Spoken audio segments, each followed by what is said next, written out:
Hello, boys and girls. Today I'm going to be reading a story called Not Quite Narwhal.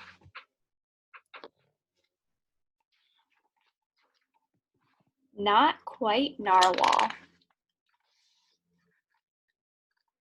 Kelp was born deep in the ocean.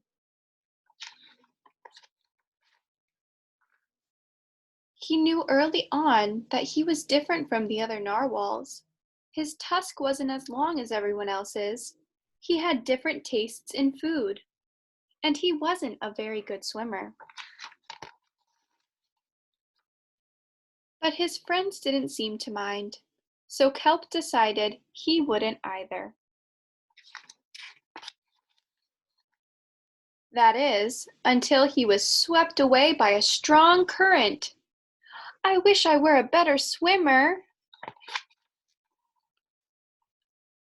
Kelp found himself at the surface, closer to land than he'd ever been before. High up on a cliff, he spotted a mysterious, sparkling creature. It looked so familiar. It looked like kelp. Kelp swam toward land as fast as he could, which wasn't very fast at all, hoping that he could catch up with the creature that looked just like him.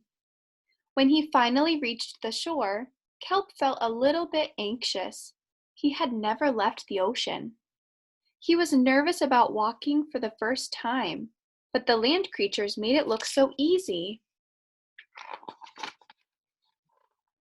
It wasn't. Eventually, he got the hang of it. Everything on land was strange and beautiful, but also kind of scary. Kelp began to think he might never find the creature that looked just like him. But as he stumbled out of the forest, land narwhals!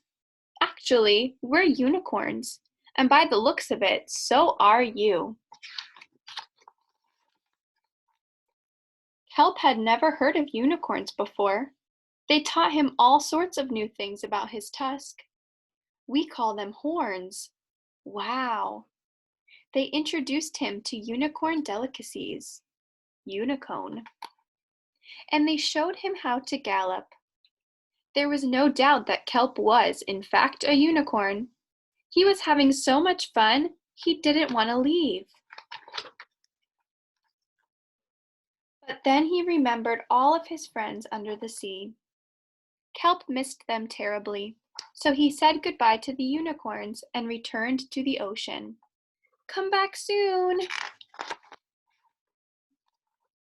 Kelp swam toward home as fast as he could, which wasn't very fast at all, hoping that the narwhals would still like him now that he was a unicorn.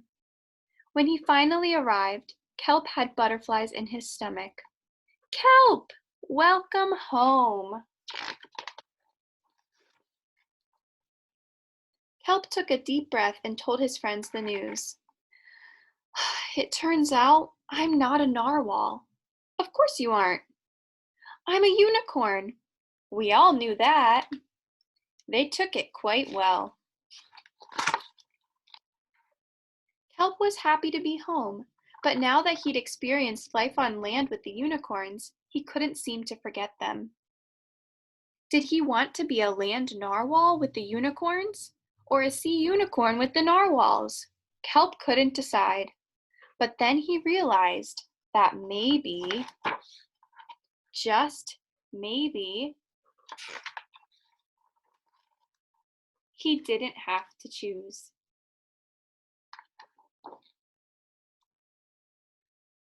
I'm a unicorn. The end.